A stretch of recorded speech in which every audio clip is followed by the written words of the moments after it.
Olá, pessoal! E para finalizar o nosso conteúdo de estrutura de carboidratos, nós agora vamos falar um pouco a respeito das moléculas que são glicoconjugados, ou seja, que são moléculas que na sua estrutura elas têm carboidratos, mas elas não são formadas apenas por carboidratos.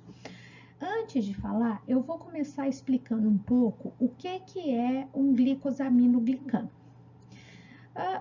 Eu poderia considerar que um glicosaminoglicano é um tipo específico de heteropolissacarídeo, porque qual que é a definição dessa classe de moléculas? Os glicosaminoglicanos, eles são polímeros lineares compostos por unidades repetitivas de disacarídeos, ou seja, eu vou ter um disacarídeo e ele se repete, se repete, se repete, e isso vai formar um glicosaminoglicano. Nos glicosaminoglicanos, em geral, um dos monossacarídeos que compõem os disacarídeos vai ser N-acetilglicosamina ou N-acetilgalactosamina. E a gente pode ter também na estrutura ácido glicurônico ou hidrônico, sendo que muitos dos monossacarídeos nessas estruturas, elas são modificadas com grupamento fosfato. Então, aqui eu estou mostrando para vocês um modelo de um glicosaminoglicano, que é o ácido hialurônico, ou hialuronato. Como que é formado o ácido hialurônico? Ele vai ser formado pela junção do ácido glicurônico, que está representado aqui, e N-acetilglicosamina, e esse ácido hialurônico, ele vai ter várias funções, entre elas, lubrificação e a elasticidade nas articulações, cartilagens e tendões. Ele é um constituinte importante e ele é o responsável por essa estrutura gelatinosa que nós temos no humor vítreo e no cordão umbilical. É muito importante na interação célula-célula, na constituição de matriz extracelular durante o desenvolvimento embrionário e reparo de tecidos. O ácido hialurônico, ele tem algumas características que tornam ele muito importante em fenômenos biológicos específicos. Como, por exemplo, o ácido hialurônico, como eu disse, ele está presente na matriz extracelular de tecidos conjuntivos. Então, se um tecido vai ser invadido por uma bactéria patogênica, essa bactéria patogênica ela tem que ser capaz de produzir uma hialuronidase para que ela possa quebrar o ácido hialurônico e penetrar nesse tecido.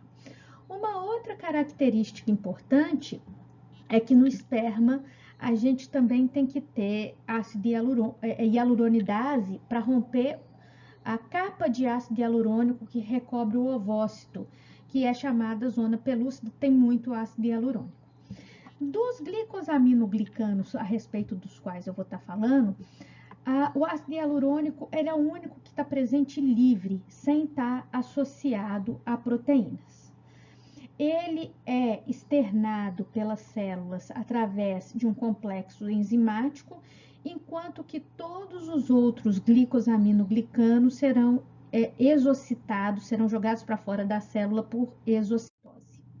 Aqui eu só estou mostrando que para que o espermatozoide seja capaz de fecundar o ovócito, ele precisa atravessar essa zona pelúcida e para isso no esperma nós temos hialuronidase para quebrar o ácido hialurônico desse material. E aqui eu estou mostrando outros glicosaminoglicanos, condroitin sulfato, que é formado aqui por ácido glicurônico e N-acetilgalactosamina modificada com sulfato aqui no carbono 4. Essa condroitin sulfato, ele é muito importante na estrutura de cartilagens, ligamentos, tendões, na parede da aorta, cérebro, rins e pulmão. Então, ele vai conferir resistência.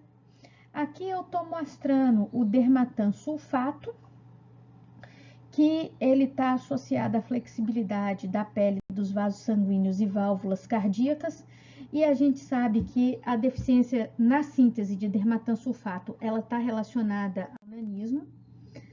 aqui mostrando o queratan sulfato, constituído aqui de galactose, N-acetilglicosamina, com uma modificação de sulfato no carbono 6, e a heparina. O queratan sulfato, ele vai estar presente na córnea, nos ossos, nos chifres, cabelo, cartilagens e ossos, e a heparina é um glicosaminoglicano produzido pelos mastócitos, e ele vai agir como um anticoagulante, né?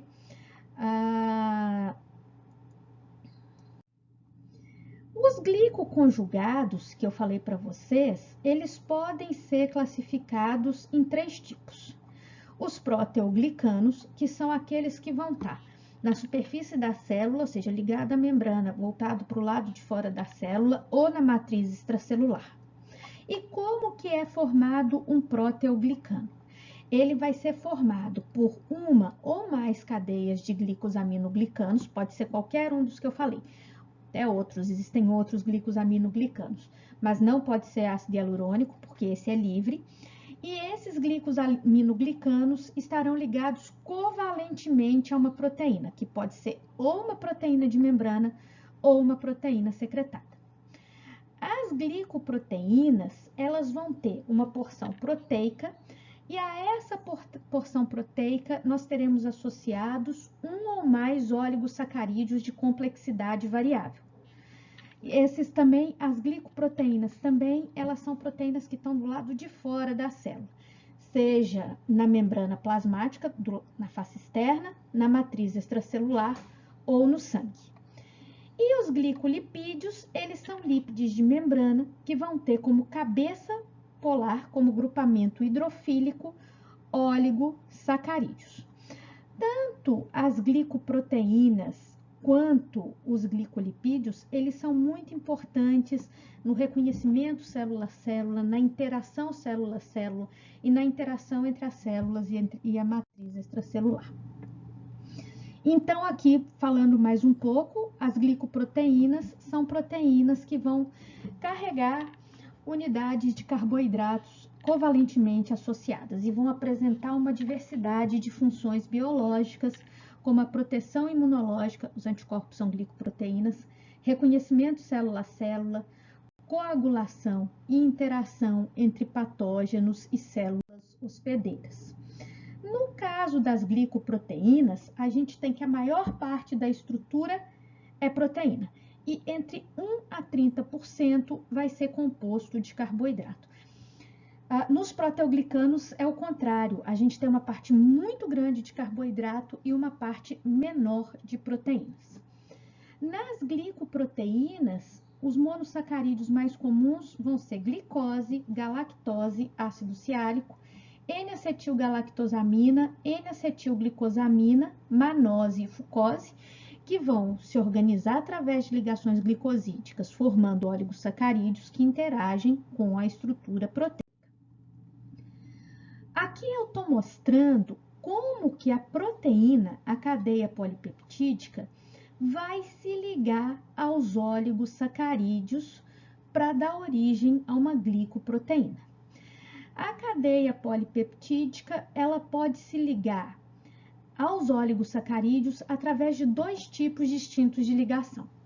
A ligação oglicosídica vai ser a ligação na qual o oligosacarídeo ele se liga ao grupamento hidroxila da cadeia lateral de um aminoácido, que pode ser normalmente serina ou treonina. E no caso da ligação N-glicosídica, o oligosacarídeo ele vai se ligar à amida que está na cadeia lateral de um aminoácido, que normalmente será um resíduo de asparagina. Então, aqui eu estou mostrando que nos proteoglicanos, como se dá a ligação entre o glicosaminoglicano e a cadeia proteica.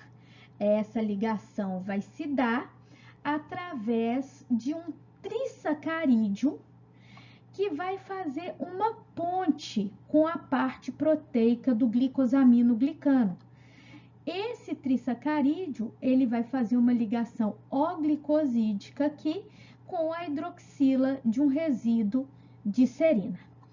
E aqui eu estou só mostrando a estrutura de um proteoglicano, que é uma proteína integral de membrana. Então, aqui em rosa a parte proteica, e vocês veem que aqui associada a essa parte proteica, nós temos vários glicosaminoglicanos.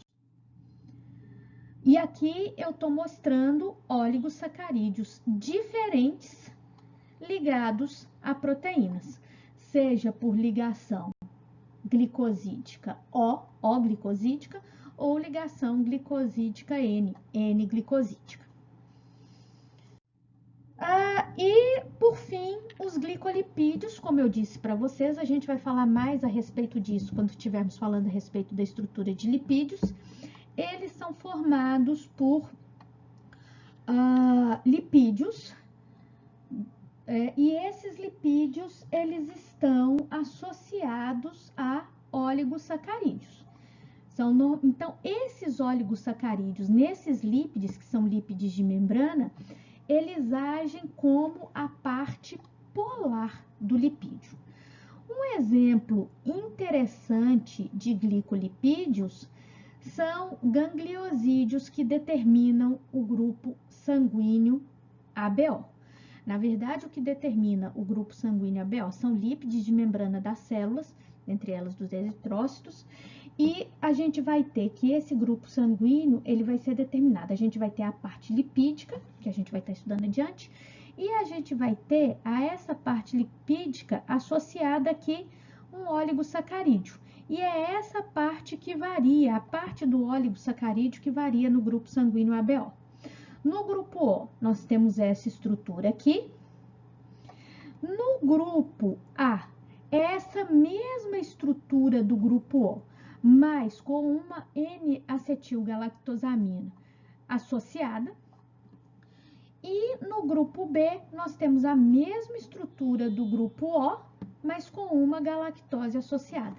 Isso é interessante porque isso faz a gente entender por que os grupos sanguíneos ABO são reconhecidos como são. Não confundir isso com a questão da eritroblastose fetal, por exemplo, que está relacionada ao RH. Aí é outro tipo de estrutura.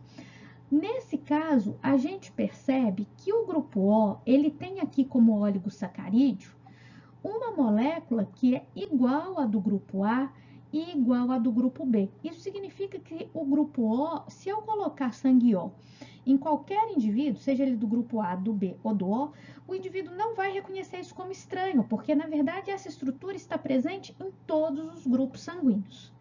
Agora, a estrutura do antígeno A e do antígeno B é diferente da estrutura do antígeno O.